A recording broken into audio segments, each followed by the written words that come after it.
golgamani ifulin turbani sgaramiti fani misrote kiti wagga kodashani sirrati fabai durbehitini golgani ni turban garam golgamani ifulin turbani sgaramiti fani misrote kiti wagga kodashani እሺ ጃለተምቶታ ማቲ ወቀዮን ከን ጃለተን ወቀዮን ቶልቼ ከንሲን ጃለቱ መቃጎፍታ ኬኛ ኢየሱስ ክርስቶስ ቲን አከም ጅርቱ አከም የሆነጌሰኒ አሜን ወቀዮን አባን ጀረላ አባን ይፈማ ሁንደ ኬኛ ወጂን ሃተው አኮመ ቤከሙ ፋርፈናን ምናመንታ ኦርቶዶክስ ከሰተ ፋርፈተሙ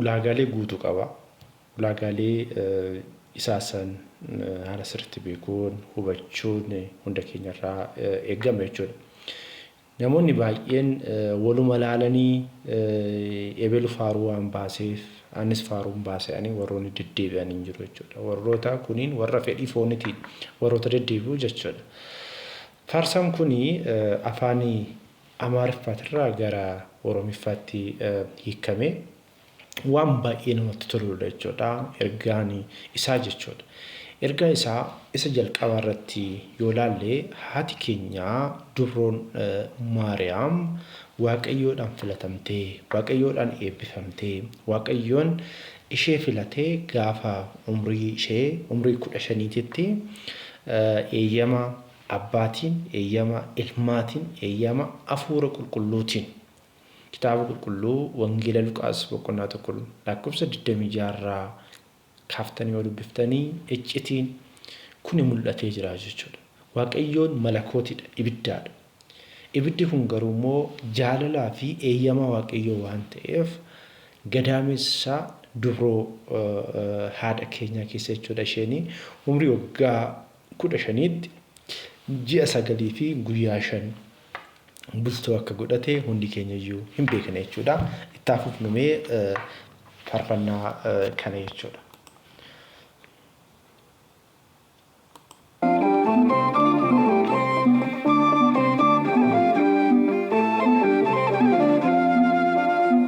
Kitahida cha tokomo ekacha nidu fe Gabriel misracho bacha nafata ujete yoate semate wagayona kamin kasi walum fati amman kana yadu labin kodipata kana jala jala lakamin mulata golgani turban garam golgamani lalaka kanara yeroba ye farun tokko mata dure farutra gafa ilalle isa mata dure bichanan murteessu hin dandeen ceesisa isa gadana keessatti maal jedha maal dabarsaa jira ergaa maalti dabarsaa jira kuni wangeela irra waan jirudha jechuudha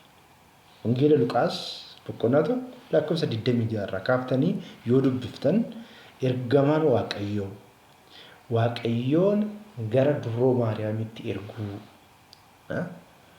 golga kan jedhame maalidha amanuti maggaarajaa isa jennu san jechuudha maal mul'isuudhaaf kuni malakootiin ibidda waan ta'eef ibiddi gadaamessa ishee keessa akkamitti akka bule argisiisuudhaaf jechuudha faaruun kun kan inni ibsu jechuudha wangeela barsiisaa jira jechuudha wangeela nu hubachiisaa jira jechuudha kanaaf obboleewwan keenya akkanaa kaniin jajjabeessuun wajjin ta'uun hunda keenya irraa eegama jechuudha meettaafuuf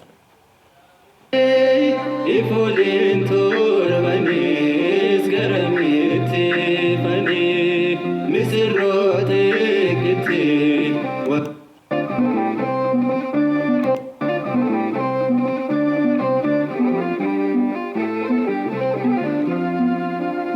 anunda murte susin murte fami kaman sadan kesa tukusin walume balini dhiphinne laftee fi samiine kun martinuu durbeessiin wal arganii amman kana yaa ilaalaka qaamota sadan keessaa iccitii sillaasee jechuudha.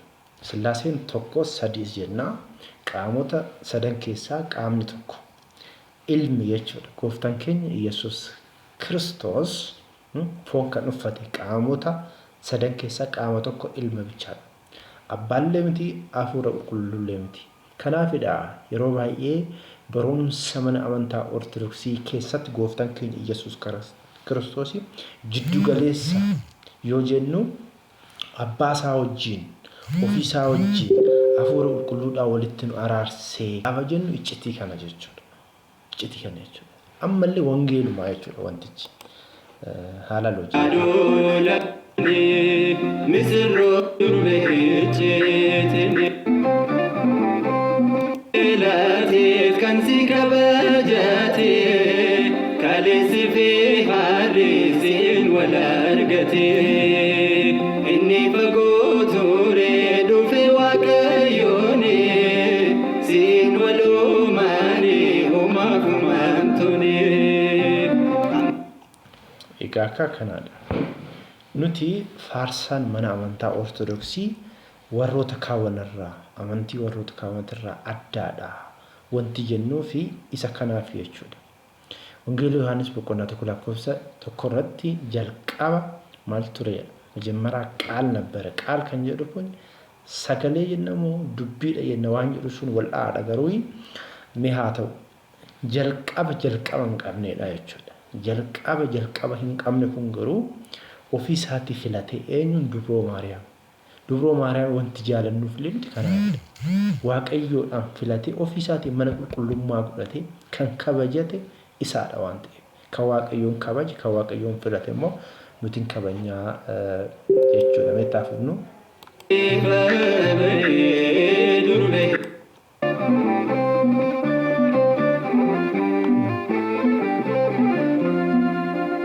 iccitii hubachuuf lapheen kolbaa samiitti ol ka'ee duumessanii jihaa garuu hin dandeenye iccitii hubachuu karaa golgaa mirgaa ilma kee argachuu kanaaf deebitee lapheen koo dadhabdee galata kee himaa raajii jedhee golgaanii. Kanaadha jechuudha. Iccitii waaqayyoo bira gahuu hin dandeenyudha. Yeroo baay'ee koorsii mana amantaa keessatti yeroo barattanii iccitii wantoonni jedhaman jira. Iccitii sun maalidhaa? Uumamtoonni waa'ee waaqayyoo bira gahuu kan hin dandeenyedha. Bakka nuti amantiidhaan fudhanna. Sillaaseen tokkos sadiif yoo jennu iccitiidhaan fudhanna. Iccitiidha kun amantiidhaan fudhanna. Wanti waaqayyoodhaaf iddoon isaa murtaawaa miti. Waaqayyoon iddoon isaa hin murtoofneef kun garuu Dubroo Maariyaam gadaamessa ishee keessa murteeffame jennanti. Malakootiin jechuudha. Malakootiin waaqayyoodhaaf hin murtaa'u. Waaqayyoon as jira iddoo kana jira hin jedhamu. Kanaaf manni amantaa Ortodoksii barumsi ishee akkamitti akka laallamu, akkamitti akka barsiifamu, akkamitti akka hubatamu ijoolleen kiristiyaana Ortodoksii nama gaarii hojjete jajjabeessuu, cimsuu, wajjin dhaabbachuu, qarqaaruu, YouTube irratti illee ilaaluu fi koomentii kennuu fi iddoo kana sirreessi, iddoo kana akkas godhi. Oromoo waan ta'e, Amaara waan ta'e, Amaara ta'a Oromoo taate sun dhimma kiyyaa miti anaaf. Kanaaf faaruuwwan himee hanga ammaatti baan hunda isaatuyyuu akkanatti wajjin ilaalaa deemna jechuudha. Yeroo biraatiif walaloo isaanii tokkodha maal jedha walaloon isaanii. Har'aaf guyyaa jalqabaatiif waan ta'eef malee walaloo isaanii wajjin dubbisaa kitaaba qulqulluu wajjin ilaalaa. Isa kamtu sirriidhaa? Isa kamtu sirrii miti jennee itti fufnaa. Waaqayyoon abbaan jaaladhaa hunda keenya wajjin haa ta'u.